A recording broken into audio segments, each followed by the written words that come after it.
Okay, so looking at interactionism, it's not a particularly big topic in youth culture, and it's very different for the other four social theories: feminism, postmodernism, Marxism, and functionalism that you may look at. The reason for that is it's a social action theory,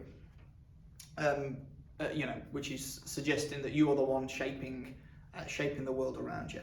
Now, when we look at our interactionist, obviously begins with Becker and his idea of labelling theory, and he will believe that labelling, as will our interactionist, is going to be the cause for certain youth subculture behaviours. Now, we know that his process of labelling should be something that you're familiar with and starts off with an act. It's a problem though for our interactionist. Everything kind of begins with an act. So if we, imagine that I've taken that, okay, and that is the act, taking a pen, right? That act then needs to be labelled, which you might label it as theft.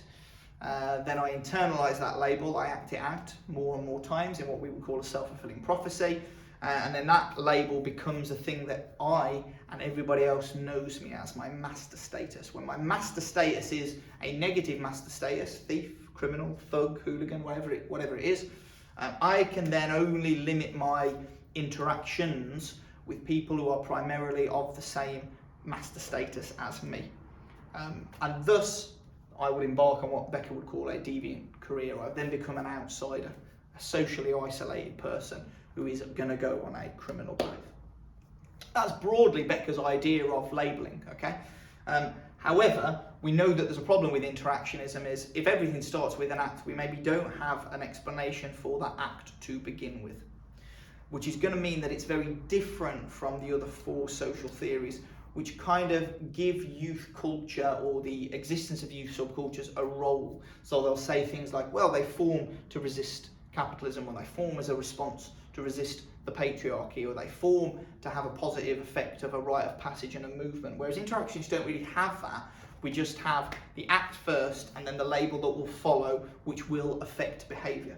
So it's a difficult one, especially when you get a theory question, to compare this one, because it's never going to be really saying the same thing as the other social theories. But it's certainly going to be very useful for any question that you will get on labelling, or anything that you'll get on the media, or anything that you might get on deviance as well. So, one of the most famous studies that we've looked at was Chambliss, Saints and the Roughnecks. This is William Chambliss's study in American high school, where he looked at the difference between essentially the middle class group, the Saints, and the working class group, the Roughnecks. And when we say Roughnecks, we mean kind of like the very, very working class, like traditional kind of American young group.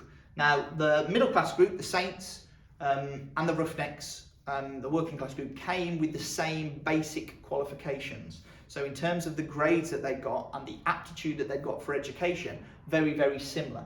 And they engaged in similar levels of deviant behaviour in school, skipping lessons. But when the Saints did it, they were seen in a positive light by the teachers.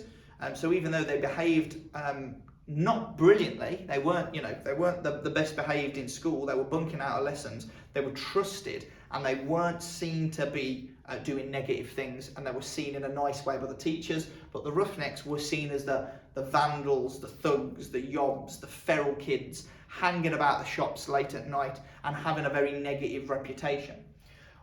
The kind of final end situation here is a positive experience of school for the Saints and good results, and a negative experience of school for the Roughnecks and poor results, with the Roughnecks going on to be unemployed and in prison, with the Saints going on to middle class professions similar to their parents. And for Chambliss, he would have said that the labels that they were given at school are going to have a significant effect on this, their attainment and their wider kind of experience in life in this post-school environment.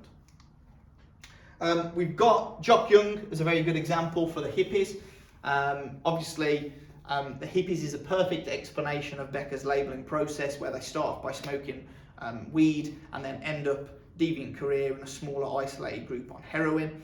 And it is also an example of a moral panic as well, and we'll be talking about moral panics in just a second. For me, I like Becker and Jock Young, the hippies, to be combined. I think they work well as a paragraph together, where you can explain the labelling process through Jock Young's hippies, and this notion of starting off with smoking weed, then being labelled by the media, labelled by the police and society as dirty, lazy druggies, isolating themselves until this becomes their master status, and then they end up in these isolated groups taking heroin, which is obviously a significant increase in the level of deviance from the first initial drug being weed.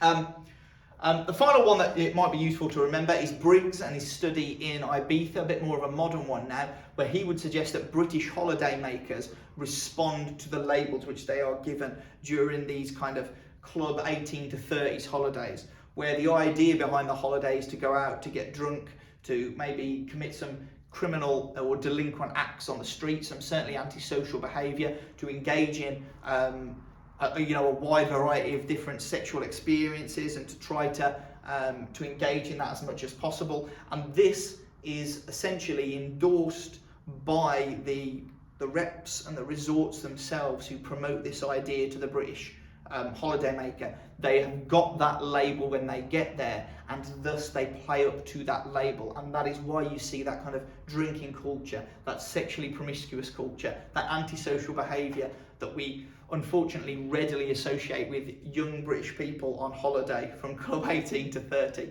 engaging in those things. So Briggs's study is a good example. Obviously, for interactionism, any other moral panic that we've looked at would work. Stan Cohen, Mods and Rockers is a brilliant one. Slow news day, so the little fight at Clacton is blown out of proportion, and then we see the media creating a moral panic, making the Mods and Rockers folk devils, and eventually culminates in a larger fight at Brighton, where there's more arrests, more people there, and the deviance has been amplified. Again, process of labelling there, but this time using Cohen's kind of concepts of folk devils, moral panics, and deviancy amplification. We can talk through that. But you'll notice how similar it is to Becker's idea that there's the first act, fight at Clacton, and we get to the point where we end up on a slightly more deviant pathway with a greater number of arrests, created by the media. So interactionism, as I said, different to the other theories because it doesn't necessarily give a role to youth culture, but it does tell you how we tend to see the deviant behaviours in youth subculture, and the impact of things like the media, the impact of the label on them, how it affects them at school, how it affects them on holiday, and the wide-reaching effects of this kind of interactionist view that you are shaping the world and that you can be shaped by the interactions you have with other people around you.